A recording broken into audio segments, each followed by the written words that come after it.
Bapak Guru Penggerak, kita bertemu lagi dengan modul 1.3 yaitu visi guru penggerak yang mana berkaitan dengan koneksi antar materi. Di sini kita merefleksi pemahaman antar modul 1.1, 1.2 dan 1.3. Adapun tujuan pembelajaran di sini adalah saya dapat mengaitkan materi-materi yang telah pelajari dan materi lain yang relevan ke dalam rencana manajemen perubahan yang menerapkan paradigma dan model inquiry apresiatif. Apa sih yang kita pahami selama ini dan bagaimana cara kita mewujudkan murid-murid yang berkarakter pelajar Pancasila berdasarkan paradigma inquiry apresiatif? Baik Bapak Guru hebat, di sini ada yang pertama, bagaimana kita mencapai visi murid di masa yang akan datang atau masa depan. Kita harus mengaitkan antara filosofi Ki Hajar Dewantara, lalu visi dari guru penggerak dan juga nilai-nilai dan peran kita sebagai guru penggerak. Kita mengulas kembali 1.1 itu adalah filosofi Ki Hajar Dewantara yang mana mengungkapkan tentang bagaimana proses menuntun anak sesuai dengan kodrat alam dan kodrat zamannya. Dan kita sebagai pendidik tetap berpegang teguh antara dengan In Ngarso Suntolodo Ing Madya Mangunkarso Tuturi Handayani. Dan juga tidak kalah kita pentingnya yaitu asas trikon, yaitu kontinuitas, konvergen, dan konsentris. Mengingat kembali ya Bapak Guru hebat, di sini 1.2 itu adalah nilai dan peran guru penggerak.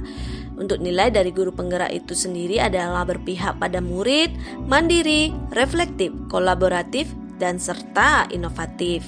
Dan peran dari guru penggerak adalah menjadi pemimpin pembelajaran, lalu mewujudkan kepemimpinan murid, mendorong kolaborasi, menjadi coach bagi guru lain, dan yang terakhir menggerakkan komunitas praktisi.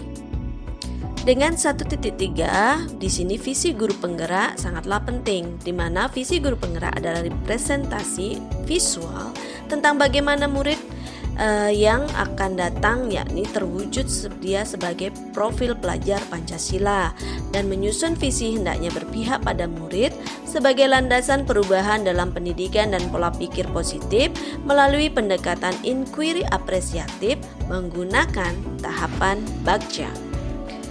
Keterkaitan pemahaman modul 1.2, 1.1 dan 1.3 berfungsi untuk menggerakkan hati dan semangat ketika membaca dan membuat visi dengan penuh keyakinan dan menarik, sehingga dapat mewujudkan filosofi Ki Hajar Dewantara dan peserta didik berkarakter profil pelajar Pancasila. Bapak Guru hebat, di sini saya ingin menyampaikan bahwa visi guru penggerak yang saya wujudkan di sini adalah mewujudkan peserta didik yang berakhlak mulia, terampil dan menggunakan teknologi digital, mandiri serta percaya diri dalam mengaktualisasikan diri pada masyarakat. Dapat saya jabarkan visi saya yaitu berhala mulia diartikan berbudi pekerti luhur, taat melaksanakan ibadah sesuai dengan kepercayaan ataupun agamanya. Terampil di sini diartikan dapat menguasai dan memahami penggunaan teknologi saat pembelajaran ataupun praktek. Dan mandiri dan percaya diri dalam hal ini diartikan sikap yang bertanggung jawab dan tidak bergantung kepada orang lain dalam mengambil tindakan ataupun keputusan sehingga bisa berkompeten dan bersaing di dunia kerja dan masyarakat. Semua poin visi yang saya jabarkan di atas itu berdasarkan karakter profil pelajar Pancasila. Bapak Guru hebat, di sini prakarsa perubahan diri yang saya fokuskan adalah mewujudkan peserta didik terampil menggunakan teknologi digital, di mana profil ini memang sangat saya tonjolkan dikarenakan kita pada zaman yang berteknologi digital. Di sini untuk aset penunjang dari visi saya yang pertama adalah sudah tentu kepala sekolah, guru termasuk saya, dan tenaga kependidikan, sarana dan prasarana sekolah, ikut juga dengan orang tua murid, lalu media yang kita punya online ataupun offline. Rancangan strategis perubahan Bagja. Di sini untuk lebih menguatkan visi saya, wajib saya menggunakan tahapan baca, yaitu buat pertanyaan umum, ambil pelajaran, gali mimpi, jabarkan rencana, atur eksekusi. Dalam buat pertanyaan utama atau define, di sini pertanyaan yang saya ajukan, apa yang harus saya lakukan untuk mewujudkan siswa terampil dalam menggunakan teknologi.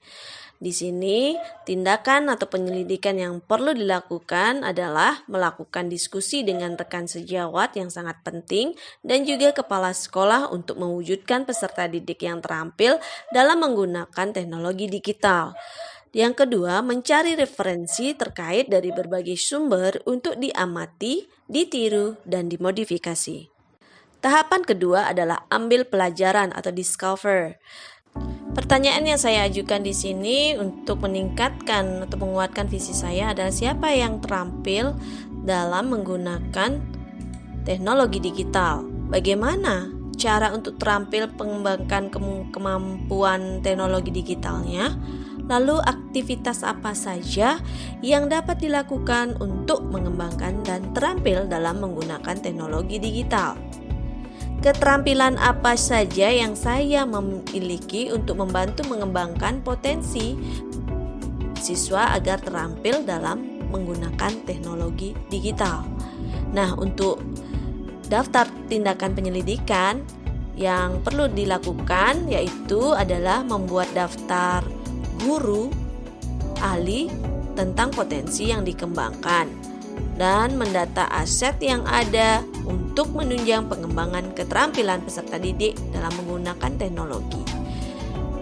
Mungkin diprogramkan juga studi banding ke dunia industri sesuai dengan bakat dan minat ataupun jurusan dari peserta didik. Tahapan selanjutnya adalah gali mimpi. Pertanyaan yang berkembang di sini adalah apa kebiasaan-kebiasaan baru yang saya bayangkan akan muncul jika peserta didik sudah mampu terampil dalam menggunakan teknologi digital. Lalu bagaimana perubahan lingkungan yang saya bayangkan serta peserta didik telah terampil dalam menggunakan teknologi digital. Untuk tindakan ataupun penyelidikan di sini yang pertama adalah mengapresiasi segala potensi yang tercapai dengan memberikan reward dan publikasikan pada media sosial sekolah. Lalu mengupayakan praktek yang lebih dominan dan segala kegiatan menggunakan teknologi, semisal mengoperasikan mesin kopi digital, alat laundry, ataupun di front office kita menggunakan tenaga telepon yang sudah digital. Murid selalu antusias mengikuti praktek di sekolah ataupun di dunia industri. Yang selanjutnya, murid dapat mengaktualisasikan ke dunia kerja ataupun ke masyarakat. Tahapan selanjutnya adalah jabarkan rencana atau desain. Pertanyaan yang muncul, apakah langkah konkret yang paling sederhana yang bisa dilakukan untuk mewujudkan peserta didik itu terampil dalam menggunakan teknologi digital? Apakah langkah terobosan yang dapat dilakukan untuk mewujudkan peserta didik itu menjadi terampil menggunakan teknologi digital? Dan tindakan yang mungkin akan saya lakukan ke depannya yaitu sekolah memprogramkan kunjungan ke dunia industri sesuai dengan minat ataupun jurusan dari peserta didik. Mendatangkan guru tamu, itulah sangat penting untuk ke depannya. Lalu menggiatkan kembali penggunaan proyektor dalam proses pembelajaran karena teknologi tidak hanya di praktek saja ataupun di pembelajaran sudahlah sangatlah penting. Lalu menggiatkan kembali aplikasi usaha kecil di sekolah melalui Teaching Factory. Di sini mungkin usaha-usaha kecil yang sudah kembangkan perlu ditingkatkan lagi pengembangannya sehingga kita bisa mengaplikasikan tentang Teaching Factory dan sekolah menyediakan fasilitas digitalisasi. Itulah sangatlah penting peran aktif sekolah dan rekan sejawat dan seluruh warga sekolah termasuk dengan orang tua sehingga bisa menyediakan fasilitas digitalisasi dan anak tidak canggung untuk melakukannya. Langkah yang terakhir adalah atur eksekusi atau deliver. Di sini siapa yang bisa mengarahkan dan mendampingi kegiatan kunjungan ke dunia industri?